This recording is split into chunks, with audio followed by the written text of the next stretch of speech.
I never thought the man who whispered forever into my ear would be the same man who left me questioning my own sanity. The night I discovered his hidden intentions, everything I thought I knew about love, loyalty, and myself shattered like glass beneath my bare feet. Before I dive in, I want to take a moment to thank you for being here. Stories like this are not easy to share, but your support gives me the courage to speak openly and honestly. If you enjoy raw and unfiltered stories that reveal the messy truth about love and betrayal, please remember to like this video, subscribe to the channel, and leave your thoughts in the comments below. I truly want to hear what you think as the story unfolds.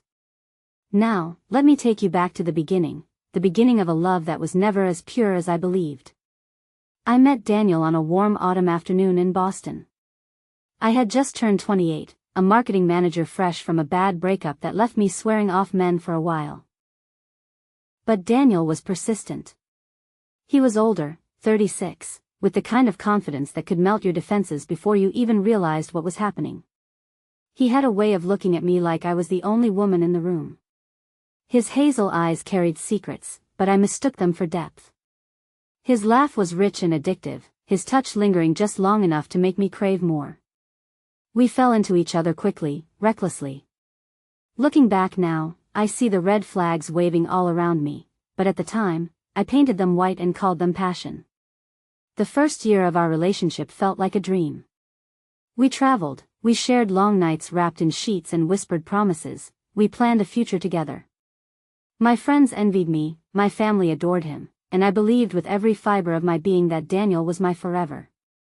But forever has a way of disguising itself as something else when you're not paying attention. The cracks began to show in small, subtle ways. He became secretive with his phone, taking calls outside or silencing notifications when I walked into the room. He stayed later at work, often coming home smelling faintly of perfume that was not mine. And yet, when I questioned him, he brushed it off with that disarming charm that once made me weak. "Baby, you know how clients can be," he would say with a soft laugh, pulling me close, pressing his lips to my forehead. "Do not overthink it. You know you are the only one for me." Those words were my drug. I wanted to believe them so badly that I swallowed the lies and silenced the voice in my head screaming for me to wake up. The night everything changed was a Thursday. I remember it clearly because I had spent the entire day preparing a surprise dinner for him. I wanted to remind us of who we were before the distance crept in. I wore the red silk dress he once said made me look irresistible, lit candles across the dining table, and waited with wine in hand. 9 o'clock came.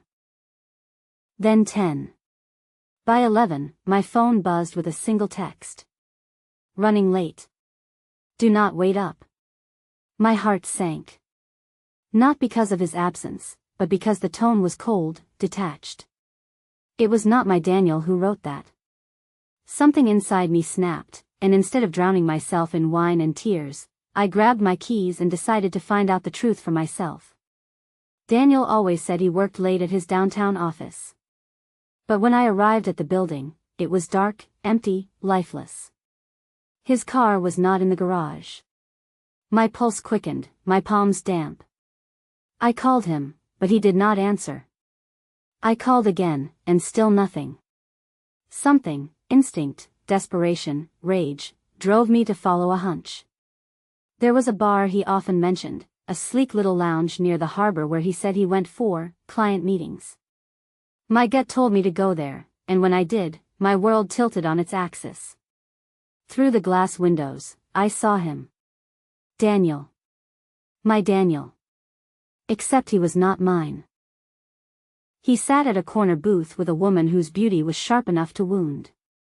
Long dark hair, scarlet lips, a dress that clung to her like sin itself. They were close, too close.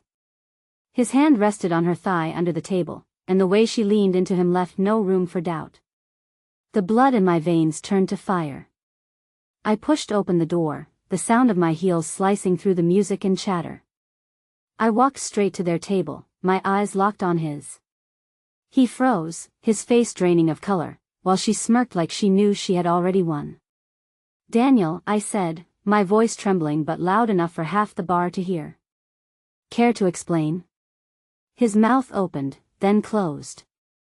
He stuttered, something about business, about coincidence, about me misunderstanding. But lies fall apart quickly when they are not built on truth. The woman, however, leaned back with a sly smile. He did not tell me you were the jealous type, she purred. Her voice was velvet laced with venom. In that moment, my world cracked open. But instead of screaming, instead of breaking down, I smiled. A smile that scared even me. Because I realized something chilling. This was not just about infidelity. This was about intentions, hidden ones, that I had been blind to. That night, Daniel came home after me. I did not speak a word. I lay awake in bed, staring at the ceiling, listening to the sound of his movements in the kitchen, the shower, the creak of the floorboards. When he finally slid into bed beside me, his body carried the scent of her perfume. "Baby," he whispered, trying to touch me. But I flinched away. Inside me, a storm raged. I was not sure if I wanted to destroy him, forgive him, or destroy myself for believing in him. All I knew was that the story of us was no longer the fairy tale I had once told myself.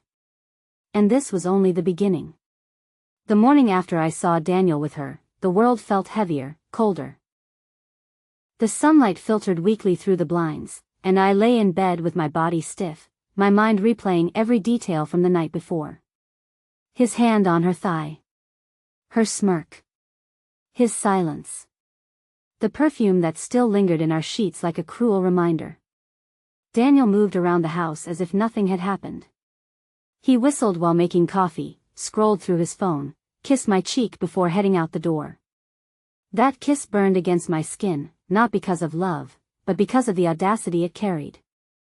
I could not pretend anymore. Something inside me shifted. I needed answers, and I would not rest until I had them. That afternoon, instead of going to work, I drove to the bar where I had seen him. I found the bartender, a woman with tired eyes and a sharp voice. I leaned against the counter, forcing calm into my voice. "Do you remember a man who was here last night? Tall, hazel eyes, dark hair, gray suit. He was sitting with a woman." The bartender cut me off with a knowing smirk. "You mean Daniel. He comes in here all the time. Always with the same woman." My stomach dropped. My breath caught in my throat. "Same woman?" I asked, though I already knew the answer. "Yeah. Stunning brunette. Always dressed like she is walking a runway. They look close. You his wife or something?" I swallowed hard, fighting back tears. "Something like that." I drove home in a daze, gripping the steering wheel so tightly my knuckles turned white. My thoughts were a whirlwind of rage and disbelief. It was not a one-time mistake. It was not a drunken lapse in judgment. This was an affair. Ongoing. Deliberate. And he had been feeding me lies while building another life behind my back. When Daniel came home that night, I confronted him. My voice shook, but my words cut like glass. "I know about her, Daniel. I know she is not just some client. I know you have been seeing her for months." He froze, the color draining from his face. But then, like a snake shedding its skin, he smiled. A slow, calculated smile that chilled me to my core. "You do not understand," he said softly. "It is not what you think." "Do not lie to me," I snapped. "I saw you with her. The way you touched her. The way she looked at you." His eyes darkened, and for the first time since I had known him, I saw something dangerous flicker there. "You think you know everything," he murmured. "But you do not. There are things you would not understand." Those words haunted me. What things? What was he hiding? I could have accepted the simple explanation of infidelity, but the way he said it, the coldness in his voice, suggested something deeper, something darker. I started digging. I checked his emails when he left his laptop open. I went through his jacket pockets, his desk drawers. What I found only deepened my unease. Receipts for expensive dinners at restaurants we had never been to together. Hotel invoices under his name. A second phone hidden in the back of his closet. And messages, dozens of them, between him and her. Her name was Elise. The messages were not just romantic, they were calculated. Discussions of money, property, business deals. He promised her things he had never even mentioned to me.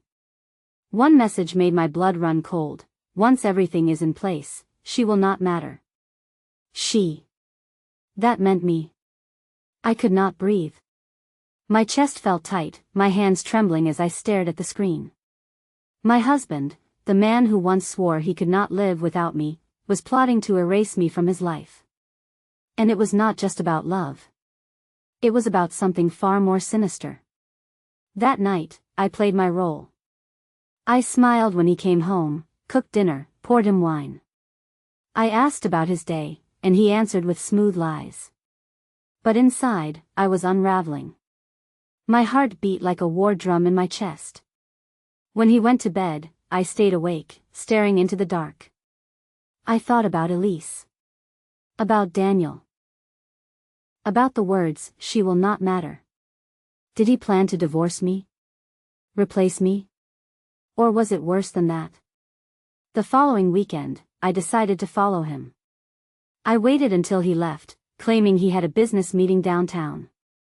I trailed his car, my hands sweating on the steering wheel. He did not go downtown. He drove to a secluded house on the outskirts of the city.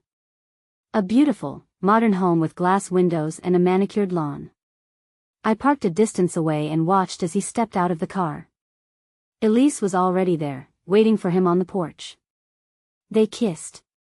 Not the guilty, hurried kiss of an affair, but the kind of kiss that spoke of ownership, of promises, of a future. He was living a double life. I could not stop the tears that streamed down my face as I watched them. I wanted to storm up to that house, to scream, to claw at the lies that wrapped around me like chains. But something held me back. Instinct. A voice inside me whispered that this was bigger than betrayal. This was dangerous. I drove away with my vision blurred, my hands trembling. I knew one thing for certain, Daniel's hidden intentions went far beyond infidelity. And if I did not uncover the full truth soon, I might lose everything. Maybe even my life. The days after I followed Daniel to that house were a blur of sleepless nights and restless pacing. I could not eat, I could not focus, I could barely breathe. The knowledge that my husband was not only unfaithful but was also weaving a life with another woman left me hollow inside. But what haunted me most was that single message I had read: once everything is in place, she will not matter. I needed to know what that meant. Was he planning to discard me through divorce, or was his intention darker? I could not shake the fear that I was in actual danger. I confided in my closest friend, Marissa. She had always been the cautious one, the kind of friend who asked too many questions, who doubted every charming man I ever dated. When I told her everything, the affair, the second phone, the house, she gripped my hand tightly. "You need to be careful," she whispered. "This is not just cheating. If he is hiding that much from you, if he is planning behind your back, you could be at risk. Promise me you will not confront him alone again." Her words sank deep into me. And as much as I wanted to scream at Daniel, to make him admit every sordid detail, I held back. I chose silence and observation. I began tracking his movements more closely. Every time he said he had a meeting, I checked. Every time he said he was with a client, I verified. And nearly every time, the truth was different. But what unsettled me most were the documents I discovered. Hidden in a locked drawer in his office, behind files labeled as contracts, I found papers with my name on them. Insurance policies. Bank transfers. Legal documents I had never signed. One file in particular made my blood run cold. It was a new will. Drafted in secret. In it, everything, our home, our savings, even assets I had not known he owned, would go to Elise in the event of my death. Not divorce. Death. The walls of our marriage collapsed around me in that instant. He did not just want me gone.